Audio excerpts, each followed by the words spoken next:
Hey everyone, the after party today is at a venue exclusively booked by my husband. Sophia, my ex-girlfriend from college, was brimming with confidence as she eagerly led the group. At the reunion, which hadn't been held in a while, Sophia's mood was so good that people were getting grossed out. She seemed unsteady on her feet, possibly from having too much to drink at the first party. This building is owned by my husband's company, though it's just one of many. While listening to her boast about marrying into wealth, we arrived in front of a skyscraper filled with offices and commercial facilities. The venue Sophia's husband had booked was a cozy bar on the top floor. Feeling sore, loser? With the night view panorama as her backdrop, Sophia said to me with a satisfied look.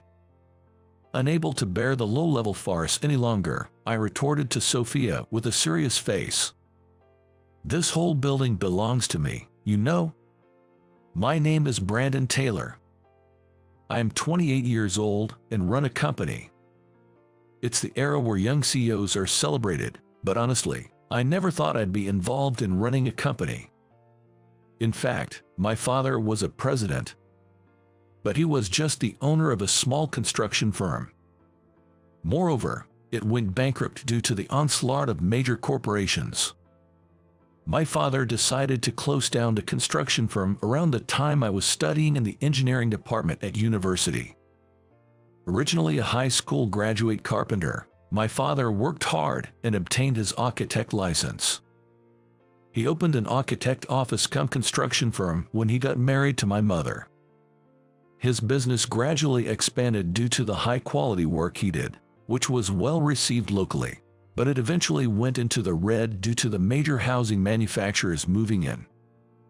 To fulfill my dream of expanding the construction firm my father started, I achieved a feat of getting accepted into one of the top universities in America for engineering. However, I couldn't help but worry about our family's financial situation. Because of this, I couldn't think of enjoying campus life.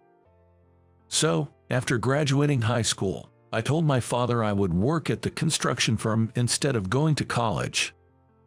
But my father insisted that I should study hard in college and not worry about home. At that time, my father might have already felt the limits of managing the construction firm. I later found out that he had intended to close the shop when I graduated from college. However, things that were out of our control happened. As a result, my father's construction firm had to be closed while I was still in college. I was receiving interest-free student loans, but it was impossible to cover tuition and living expenses. Entering my third year of college, I had to stay in the lab late at night for experiments more often. And in my fourth year, the task of writing a graduation thesis was added, making it difficult to increase part-time working. Seeing my parents, who were not exactly young, exhausted from day labor jobs late into the night, my heart ached. I didn't want to add any more stress to my parents, who had worked hard all their lives. I could have gone to college on my own if I wanted to in the future. So, the top priority was to get our lives back on track. I convinced my parents and dropped out of college. There was another person I had to tell about dropping out of college. A woman named Sophia, who I had been dating since high school. Sophia and I were in the same class for all 4 years of high school, by chance. Back then, Sophia was a kind-hearted woman who, despite being strong-willed, was considerate of those around her. The blackboard is still dirty. We should erase it before Mr. Hampton comes. I'll help too. Where did the chalkboard duty guys go? In the fall of our first year of high school, we worked hard together to erase the blackboard writings before class started. Since then, Sophia and I became conscious of each other. We started greeting each other in the morning, and before we knew it, we were having lunch together. Before exams, we studied together in the library, and after school, we chatted in the park before going home. The time I spent with Sophia was genuinely comforting to me. I thought I would always be with Sophia. Back then, I naively believed that Despite not being able to afford tutoring due to my family's financial situation, I managed to secure admission to the National University's Faculty of Science and Engineering with the support of many people, including Sophia.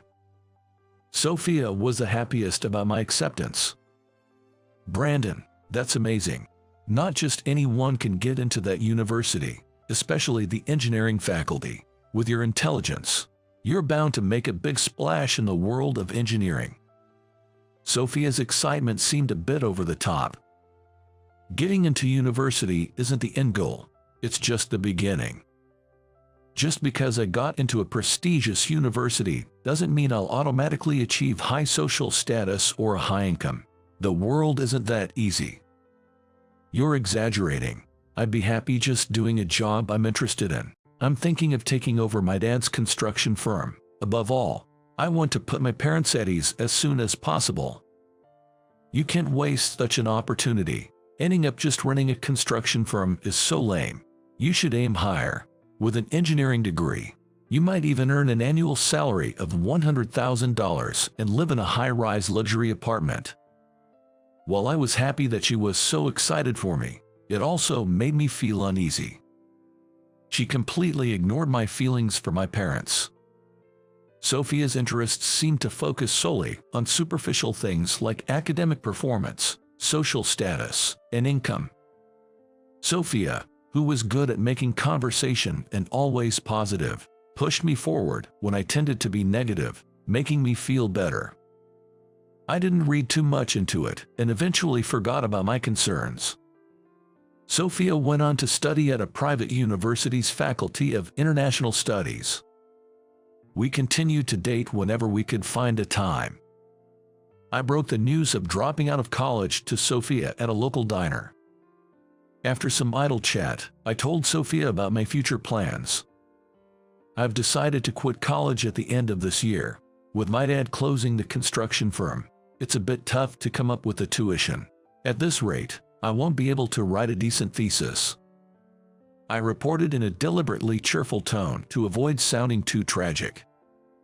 I thought Sophia would accept my decision, but she got angry, saying she couldn't understand why I needed to quit, as if it was her own concern.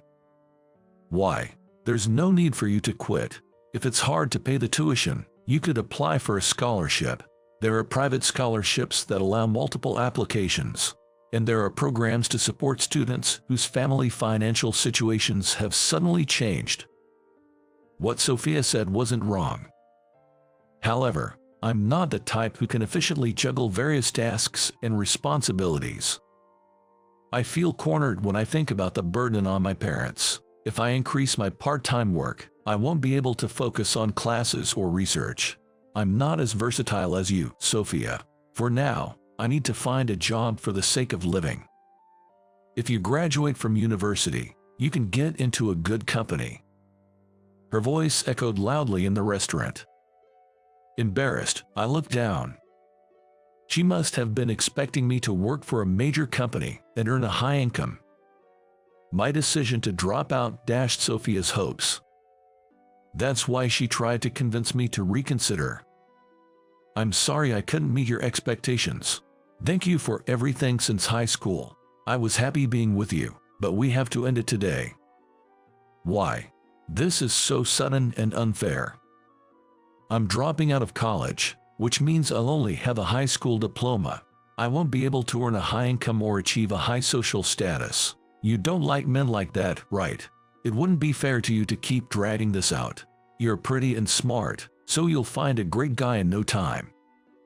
After saying that, I stood up, paid for both of us, and left the restaurant. After walking for a while, I looked back to see Sophia sitting by the window. Her lips were tightly pursed, her expression one of frustration. But Sophia is a strong woman. Not a single tear was shed. That was the last time I saw Sophia. There was no further contact from her. Although some of my parting words lacked consideration, I chose to take it positively, thinking she was just worried about me. Although I felt lonely, there was no time to wallow in sentimentality. From the next day onward, my days were filled with scouring job listings, creating resumes, and sending them out relentlessly. I was so busy that I no longer found time to think about Sophia. For me, Sophia remained a strong-willed but caring and positive girlfriend. Then, as time passed and I turned 28, an invitation arrived. It was for a high school reunion. The venue was a casual local restaurant, and the organizer of the reunion was Sophia, whom I hadn't seen since that day. I didn't know how I should face Sophia. Feeling guilty, I was about to circle will not attend. However, my hand stopped for some reason. Sophia's face floated into my mind. I felt I had to apologize for that day, and this feeling grew within me. About 20 people, more than half of the total, attended the reunion. Arriving about 10 minutes late, I found my classmates lively, with glasses in hand. Some had noticeably gained weight, others had their makeup done perfectly. They had changed over the years but still retained their youthful features. I noticed a familiar face. It was my ex-girlfriend, Sophia. It's been a while. How many years has it been? Have you been well? Seeing Sophia's face for the first time in a while brought back memories, and I initiated conversation. She had meticulously planned the date, secured the venue, gathered participants, and prepared for the day. Every detail was meticulously attended to. It was truly a testament to Sophia's talent. I felt proud seeing Sophia thriving as the organizer. It had been about 8 years since we parted ways at that restaurant. Surely Sophia could now laugh about that day. Thinking so, I approached her, but her reaction was entirely different. We're strangers, so don't call me by my name so casually. Sophia glared at me with a stern look. Taken aback by her unexpected response, I recoiled. Though there were unavoidable circumstances, it was a fact that I broke up with Sophia for my own reasons. Sophia, with her beautiful appearance and popularity among men, would surely find a new boyfriend soon. I assumed she had quickly moved on from the sadness of our breakup and was enjoying her college life. That was my selfish interpretation. I just thought it was nostalgic to see you after so long. Everyone here knows we used to date. That's exactly why I hate it. My past with you is like a dark history to me. Sophia's expression told me not to speak to her any further. Sophia used to take pride in me in the past. But now, it's the complete opposite. She openly looks down on me. You dropped out of college, right? What have you been doing since? With just a high school diploma, it's hard to get a decent job. Are you still working part-time or something? Despite telling me not to talk to her, Sophia initiated a question. Telling her about my current job would only complicate things, considering her mood. So, I decided to give her just the bare minimum. I'm running a company. Oh, did you take over your dad's construction firm? That means it's just a tiny company with only you, right? That's not really running a business. Let me teach you something. That's called a sole proprietorship. Sophia assumed my company had only one employee and made a snide remark. Maybe she still hadn't forgiven me for breaking up with her. It's not just me in the company. There are quite a few employees. Oh, really?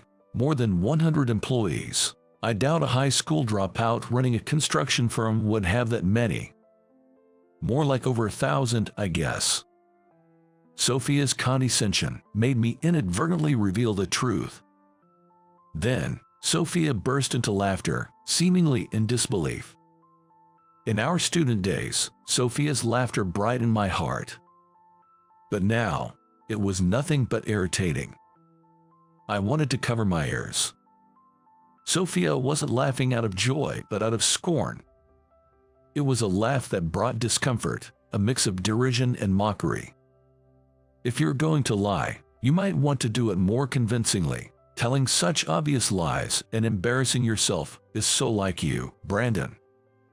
At that moment, I thought to myself, Did I really date this woman? Why would you even say that? Besides, today is a special occasion, a reunion. What I'm doing now should be irrelevant. My tone became harsher, perhaps out of irritation.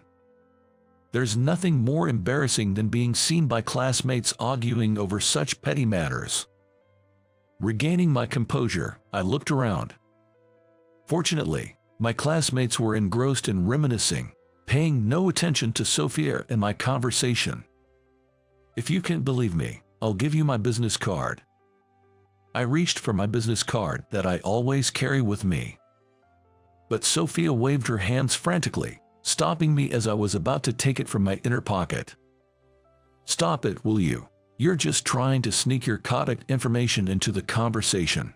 It's troublesome for me if you do that now. You might not know, but I'm already married. All right, I get it. Sorry for being thoughtless. I've been told many times that I'm quite dense and too kind for my own good. Perhaps Sophia is trying to hide her past as my ex-girlfriend, thinking of her husband. I concluded that it was wrong of me to have been so familiar with her. At the same time, I thought it was natural for Sophia not to acknowledge my success. Sophia knows that I grew up with parents who ran a small construction firm. She also knows that the firm faced financial difficulties and had to shut down. Furthermore, she is aware that I dropped out of college to start working. This is all Sophia knows about me. From her perspective, I had no elements of being successful in running a company. It's natural that she wouldn't believe I now own a large corporation with over 1,000 employees. From Sophia's attire, it was clear she was living a wealthy life. Everything she wore was branded. She exuded an aura of affluence all over. Perhaps marrying a catch made her consider our past relationship a dark history. I casually distanced myself from Sophia and enjoyed reminiscing with other classmates. The reunion lasted about 2 hours.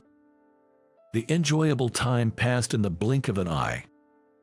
Everyone, the after-party will be at a venue my husband has booked for us. Sophia, the organizer, clapped her hands for attention, perhaps floating the word husband with a somewhat proud expression. She led everyone to the after-party venue like a tour guide, with one hand raised high. However, perhaps due to drinking too much, Sophia's steps were unsteady. Even with the support of those around her, her elation was so intense that it caught the attention of bystanders. The after-party venue was about a 10-minute walk away. Proudly pointing at a towering skyscraper, Sophia said, "This building is owned by my husband's company, though it's just one of many." The skyscraper was a mixed-use building, including residences. It housed offices, commercial facilities, and public services. A small bar on the top floor was the venue for the after-party. With its panoramic night view, it was a famous spot featured in the media. Surprised by this, my classmates gaped and looked up. We took a glass elevator, enjoying the night view as we ascended. The twinkling city lights stretched out to a dimly visible sea in the distance. The silhouettes of more ships were highlighted against the water, illuminated by the lights. Everyone was awestruck by the scene, reminiscent of a movie. The bar, exclusively booked by Sophia's husband, was exceptional. We enjoyed dishes made with carefully selected cheeses from around the world and cocktails that complemented the cheese flavors, all while admiring the night view. The cocktails were crafted by a bartender who had trained globally. Originally, the venue wasn't the type that could be booked for an after-party like this. It's amazing that such a place could be booked. Your husband must be doing something quite impressive, right? What a wonderful experience. Truly once in a lifetime. Thank you so much. Impressed by the spectacular night view, my classmates excessively praised Sophia. Sophia, on her part, was visibly pleased, basking in the compliments about both herself and her husband. Perhaps due to the alcohol, she seemed to be in particularly high spirits. With cheese in one hand and a cocktail in the other, Sophia gathered everyone around to start boasting. My husband is not only wealthy and handsome, but he also puts my happiness first. He's such a nice guy, always telling me I'm his number one in the world. Without being asked, she began gushing about her life, turning it into a solo performance. His annual income is just $300,000, but he works for a company with an annual revenue of $8 billion. The president is very capable, so I think his income will increase even more. An annual income of $1 million might not be a dream. My husband seems really busy with work because of his $300,000 income, but he always makes time for dates on his days off. I wonder if it's okay for me to be this happy. Sophia seemed genuinely happy. However, is it really right to push one's happiness onto others? As people approach their 30s, many start dealing with various issues. It's proper to consider such possibilities and enjoy conversations respectfully. This is how people in their late 20s should act. But Sophia didn't care at all. Her non-stop chatter showed no signs of ending. Look, this is the ring he gave me for my birthday. Isn't it beautiful? And it's very expensive too. Guess how much? Suddenly, Sophia turned to me with a question. It was whimsical of her to do so after telling me not to talk to her. Maybe around $3,000. I replied casually, and Sophia looked at me in surprise. I hadn't given it much thought, but it seemed I had guessed the price spot on. I'm not one for lavish spending. However, through work-related socializing, I've had my fair share of encounters with branded items. The ring Sophia flaunted seemed expensive but common enough in the market for me to make a quick price estimate. Well, about that much. By the way, Brandon, do you have a girlfriend? If you have a woman in your life, regardless of marriage, you should at least buy a ring like this as a gift. Unfortunately, I don't have one right now. I'll consider it when the time comes. Although it was just polite conversation, my acceptance of Sophia's advice seemed to satisfy her, making her feel superior. Sophia stood with her arms crossed, smiling contentedly against the backdrop of the panoramic night view. Upon taking a closer look at Sophia again, it seemed she might have applied makeup to make her skin appear smooth. The foundation was applied thickly, and her lips were coated with a glossy, bright red lipstick. This Sophia I remembered was more natural, including her strong personality. The current Sophia seemed artificial and exaggerated, as if everything about her was a performance. It felt as if her natural charm and appeal had been completely erased. I became a bit worried about Sophia. Is she truly happy? It seemed like she was struggling to appear larger than life, perhaps to protect something within herself. My concern didn't reach Sophia, who glared at me and snapped. Feeling sore, loser. Everyone fell silent at Sophia's sudden outburst. They began to soothe her, saying that such things shouldn't be said. But Sophia wasn't listening. I couldn't stay silent either. I don't understand what I should be sore about. What I mean is, you can't even compare to my husband. You dropped out of college and only have a high school diploma. You made excuses about your parents, but in the end, you probably just couldn't keep up with the university courses, right? And now you act as if you were the one who broke up with me. I'm already married to a wealthy man, so doing that doesn't make any sense. I couldn't make sense of what Sophia was trying to say. One thing I didn't understand was that I had hurt Sophia on the day I told her about our breakup at the family restaurant. I should have communicated my feelings more carefully and ensured she understood before we parted ways. But Sophia, having married a high-income man, seems to have found her happiness. When did I ever act pretentious as an ex-boyfriend in front of such a happy woman? It's true that I was the one who broke up with Sophia. But it wasn't because I fell out of love with her. It was Sophia herself who couldn't accept my decision to drop out of college. That's why, albeit clumsily, I chose to step back on my own. This building is also managed by my husband. Could the son of a construction firm do that? Sorry, but we are just in different worlds now. Sophia seems to only appreciate the superficial aspects of her husband, but she must have been attracted to his inner qualities to decide on marriage. Likewise, her husband must have been attracted to Sophia's inner qualities. Sophia was in an unusually good mood, but there was a fragility about her that seemed like it could shatter at any moment. It was too painful to play along with this farce that was both silly and somewhat pathetic. I decided to end this conversation and replied seriously to Sophia. This whole building actually belongs to me, you know. What? Are you kidding me? Just because you've got nothing to show for yourself, you don't have to make up such ridiculous lies. It's true, this is my building. Look at this, what does it say? I gently offered her a business card from my jacket's inner pocket. Sophia turned pale as she read the company name printed on it. The company printed on the business card was none other than the one her proud husband worked for. In my position, the top of the company, in other words, the president.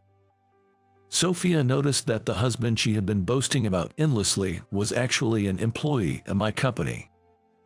She could never have dreamed it to be true and looked down on me by comparing me with her husband. To top it off, she even called me a loser. She found herself in an unthinkable situation. Despite this, Sophia struggled to overturn this reality. You dropped out of college over some money issues and ended up lowly educated. How could someone like that become the president of such a large company? I founded the company, so naturally, I became the president. I decided to share with Sophia the path I took after dropping out of college. It wasn't to boast about my current situation. It was driven by a desire to apologize for the way we parted that day and a hope to see Sophia return to her true self. After dropping out, I job hunted, but it was tough. Eventually, through a recommendation from one of my father's clients during his construction firm days, I landed a job at a mid-sized construction company. I started with manual labor on site, and after earning my qualifications, I was put in charge of site supervision. Though I had dropped out, having studied in the engineering faculty gave me a decent sense of things. But owning this building just doesn't add up. I get that you want to one-up me, but stop with the lies. Listen to the whole story. When my dad was running his construction firm, he was asked by someone to design a custom-built house as a licensed architect. That wealthy individual really appreciated my dad's personality, skills, and work ethic, and even after the firm closed down, he kept looking out for me. That person's name is Alex. He's a wealthy individual, aged 80. He owns vast lands in various places and is engaged in real estate, using those lands as capital. He owned a substantial piece of land inherited from ancestors, located in an inconvenient area between stations. The land, used as a storage site for factory materials, was set for development with a new station being planned. Your father is truly a skilled carpenter and a licensed architect. It would be a waste not to utilize such talent. The same goes for you, Brandon. You managed to get into such a prestigious university, only to drop out because you didn't want to worry your parents. The university has systems to help students in such situations. Both you and your father are, how should I put it, a bit clumsy. I think you should have more faith in your own abilities and future potential, and be more daring in your actions.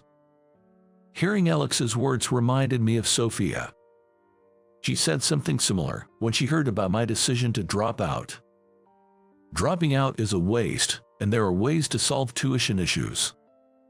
I do think that now, but back then, I was overwhelmed by the immediate concerns. I just couldn't stand to trouble my parents.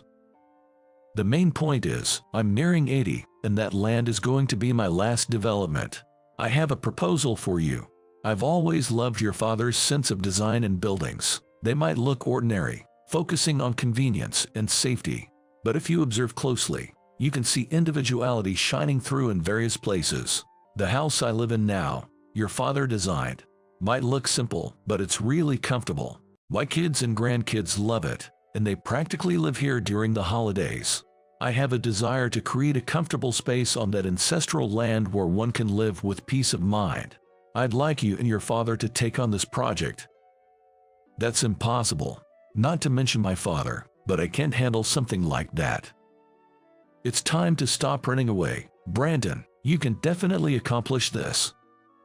Looking into Alex's determined eyes, I felt a flicker of confidence. A building isn't made by one person alone. It's a collaborative effort. I decided to give it my best shot. I took the biggest gamble of my life. I had thought my father's construction firm had gone bankrupt, but it was actually just temporarily closed. To discourage me from insisting on taking over the firm, he had deliberately explained it as if it had gone bankrupt and was completely gone. Alex said the same thing. Why don't you give it another try? Your construction firm is still here. Instead of doing day labor, why not use the experience and skills you've developed in this major project? I might not have much experience, but I'll do whatever I can too. My father was too young to retire. He still had the energy and vitality to make a significant impact. Even if you say that, I can't handle such a big job suddenly. We had to sell the equipment to pay off debts, and there are no employees left. Then, it's fine. The construction company I work for said they would help. You will design, and I'll oversee the site. Let's realize the dreams of Alex, me, and you on that land. Normally, one would hesitate considering the risks of failure. Looking back, I realize I made a bold decision, albeit with Alex's encouragement. But at that time, I was surprisingly positive. During my student years, I had given up on many things due to family circumstances. Not all were my parents' fault. I also lacked courage. That's why I decided to act now to avoid future regrets. I resigned amicably from the construction company I was indebted to and reopened a construction firm. It was just me and my dad's firm. Using the connections I made as an employee, I started building cooperative relationships from scratch to construct the high-rise building. My father's reputation as a carpenter and first-class architect was more solid than I imagined. Upon hearing about the reopening of the construction firm, many in the industry, who had been helped by my father, offered their support. I turned to Sophia and began to speak slowly. It was really tough until this building was completed. Alex only talked about his dream. It was good that I got excited, but I didn't have that much experience. There were times I thought it was all over, but whenever we faced a wall, many people helped me and my father, and that's how this high-rise building we're in now was completed. So, this building belongs to the elderly wealthy man. Blurring the lines and saying it's mine doesn't make sense. No, this is our company building. We haven't moved the company functions here yet, so only a few employees know about it. It probably hasn't reached your husband's ears. At the strong wish of the elderly Alex, I bought the land and built our company building. However, at that time, I didn't have enough funds, so it was a challenge with Alex's financing. The repayment was planned through real estate income. Once the building was completed, the effect of the new station was immediate, and both the tenant spaces and residential areas were filled instantly. Therefore, the repayment to Alex was completed much earlier than planned. By the way, Alex lives in one of the residential areas that occupy the upper half of the high-rise building. Every room is equipped with floor heating. The design prioritizes ease of living with barrier-free access. By the way, I funded the opening of this bar. While the building was under construction, looking at this view felt like it cleansed my soul. If we used this area for residential rooms, only specific individuals would monopolize it. It would be a waste. So I prepared the opening expenses out of my pocket. The high functionality and safety of the high-rise building became well known among peers, leading to being approached for various development projects. Lately, I've been involved in huge overseas real estate development projects. After closing the construction firm, my father had been busy with part-time jobs. Now, he's thriving as an architect with many subordinates. He seemed to have aged quickly at one point, but now he looks at least 10 years younger. As I expanded the business, I gradually increased the number of employees, establishing my position as the president of a large corporation. So, are you the one earning $8 billion in annual sales? That's how it turns out, but that doesn't mean I'm greater than your husband. The annual sales are the result of the employees' hard work. I am where I am today thanks to the people who helped me when I was in trouble. Isn't it the same for you, Sophia?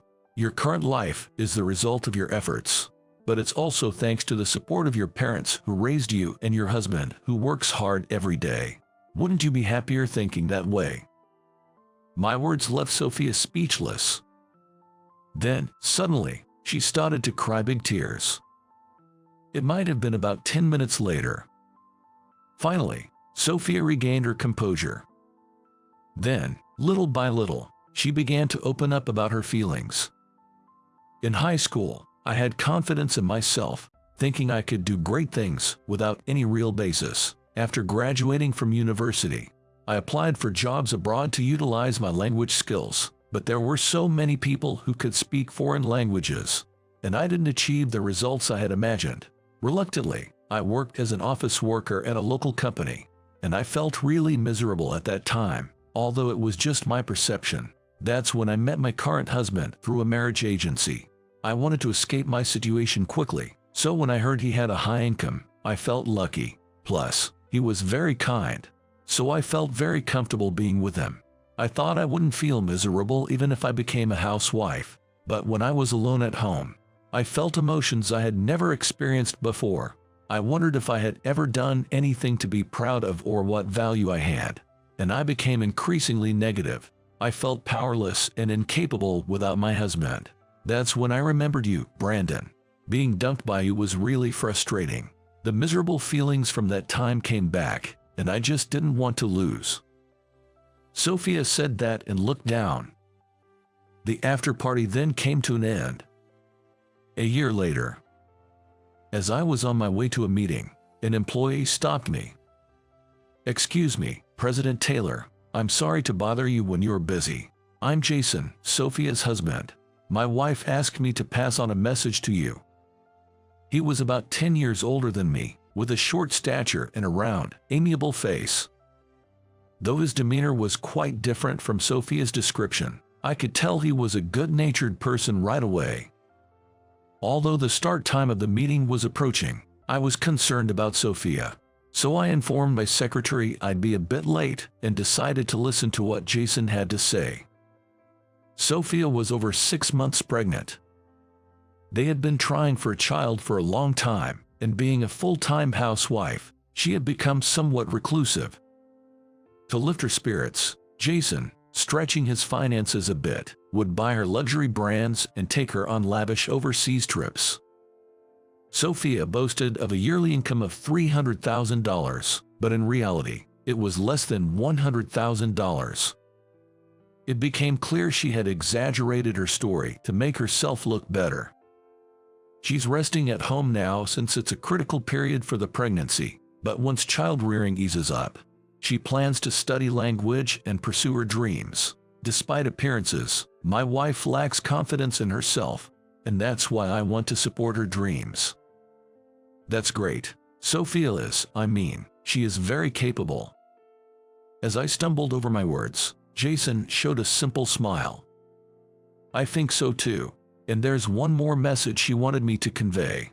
She's sorry about what happened back then and says she's okay living as herself. She wanted me to tell you that. Let's meet again at the next reunion. Please pass that message to your wife. Jason seemed reassured by my words. After exchanging greetings, he quickly walked away. That's when I noticed for the first time. Sophia appeared positive but had a fragile heart. That's why she sought confidence in my academic background and her husband's profession. Reflecting on the past, I realized my decisions, influenced by my own insecurities, had caused Sophia pain. And I also recognized how I had overcome obstacles with the support of many. I wondered what Jason thought, knowing I was Sophia's ex-boyfriend. At least he seemed to understand Sophia's inner self. Surely, their relationship would deepen further with the addition of their child. I was convinced that the day Sophia could live as herself was just around the corner,